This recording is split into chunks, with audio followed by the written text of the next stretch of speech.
डाल दिया गाड़ी में, इतना बोझा डाल दिया कि मेरा तो दोनों कंधे दर्द कर रहे हैं। दूसरा बोलता हाँ यार मेरे भी अगले पैर बहुत दर्द कर रहे हैं।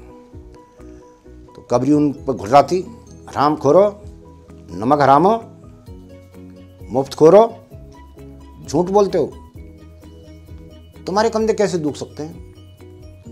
नमस्कार दोस्तों, आज मैं आपके सामने एक छोटी सी लोक कथा सुनाने जा रहा हूँ और उसका शीर्षक है घमंडी कुतिया।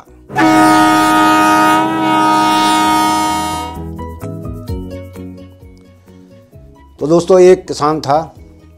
किसान के पास बैल था, 2 बैल थे, बैलगाड़ी थी, गायें थी, भैंसें थी और इन सब के साथ साथ में उसके पास एक कुतिया भी थी जिसका नाम उसने कबरी रखा हुआ था। कबरी तो समझते हैं ना आप, कुछ जिस काले रंग की कुतिया के ऊपर या कुत्ते के ऊपर सफ़ेद चकते होते हैं, सफ़ेद रंग के, उनको कबरा कहा जाता है। तो कबरी बहुत घमंडी थी। उसको घमंड था कि ये पूरा घर इस किसान का मेरे बलबूते ही चल पा रहा है, वरना इन बैलों की क्या औकात, भैंसों की क्या औकात।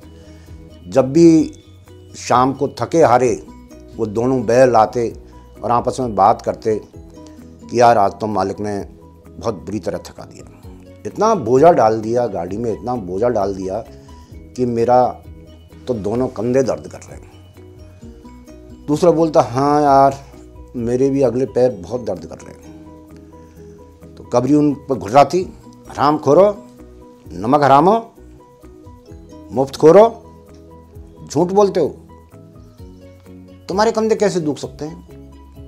और तू बता मोती, तेरे पैर कैसे दुख सकते हैं। बैलगाड़ी तो मैं खींचती हूँ, बैलगाड़ी तो मैं खींचती हूँ, तुमने किया ही क्या है आज तक। अगर मैं तुम्हारी बैलगाड़ी, उस किसान की मालिक की बैलगाड़ी ना खींचूं, बस पूरा काम ठप उसकी तो खेती बाड़ी का। हीरा और मोती सुनते और बड़े अफसोसजनक स्वर में चुपचाप बैठे रहते, क्योंकि कबरी से ज़्यादा उलझने का मतलब है अपने आप को, अपने मुंह को नुचवाना, अपने मुंह पे पंजे मरवाना। किसान भी कभी कभी सुनता कबरी और उनकी बातें तो मनी मन हंसता और ये सोचता कि किस दिन कबरी को सबक तो सिखाना बहुत ज़रूरी है। तो दोस्तों, एक दिन ऐसा हुआ कि फसलें कट चुकी थी, रबी की फसलें, और गेहूं, चना, सरसों। किसान ने सोचा कि मंडी में ले जाया जाए ताकि घरेलू कुछ सामान भी उसे लाना ज़रूरी था। तो उसने बैलगाड़ी में बोरियां भरी अनाज की और बैल जोते और बैलों के लिए थोड़ा चारा भी रखा, खुद के लिए रोटियां भी रखी और वो मंडी के लिए चल दिया। धीरे धीरे चलते चलते दोपहर हो चुकी थी।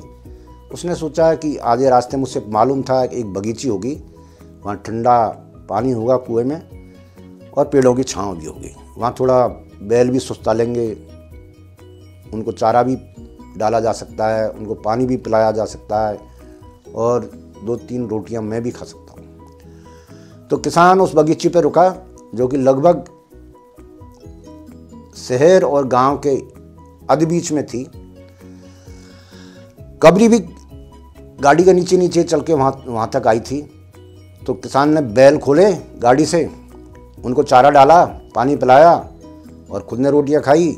1-2 रोटी कबरी के लिए भी फालतू लाया था, वो कबरी को रोटियां डाली और आराम करने लगा। थोड़ी देर आराम करने के बाद उसने सोचा कि लौटते वक्त उसे अंधेरा हो जाएगा, इसलिए उसे चल देना चाहिए। तो उसने बैल जोते गाड़ी में और वो चल दिया।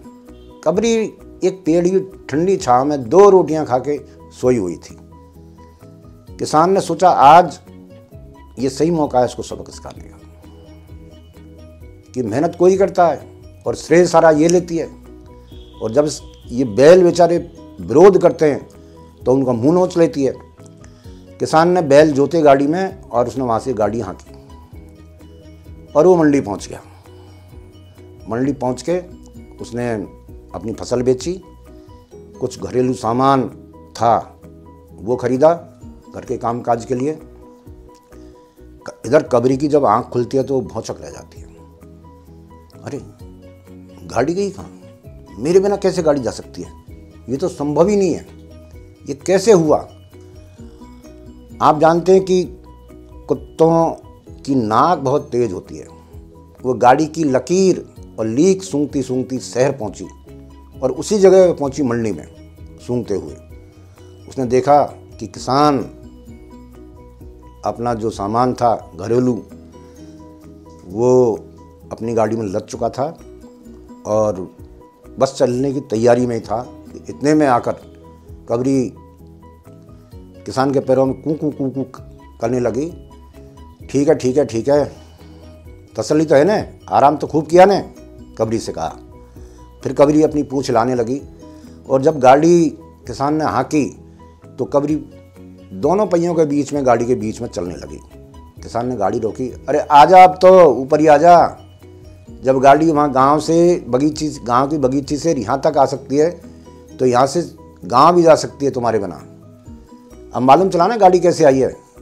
गाड़ी बैल खींचते हैं, तुम नहीं। तुम्हें घमंड है ना कि मेरे बिना गाड़ी चल ही नहीं सकती। मेरे बिना गाड़ी मेरी गृहस्थी की गाड़ी चल ही नहीं सकती। यही गाड़ी क्या गृहस्थी की गाड़ी नहीं चल सकती, तुम्हें घमंड था ना। लेकिन कबरी को अपनी गलती का एहसास हुआ। हाँ आजा आजा, ऊपर आजा, पूंछ मत चला, आजा आजा, कूकू कूकू मत करे, ऊपर आजा, मेरे पास बैठ आराम से, किसान ने कहा। और एक गुड़ की डली कबरी को दी, ये गुड़ खा। गाड़ी बैल खींचते हैं, कुत्तों ने कभी गाड़ी नहीं खींची। तो तुम्हें घमंड था ना, तो तुम्हारा घमंड अब दूर हो जाना चाहिए। धन्यवाद दोस्तों।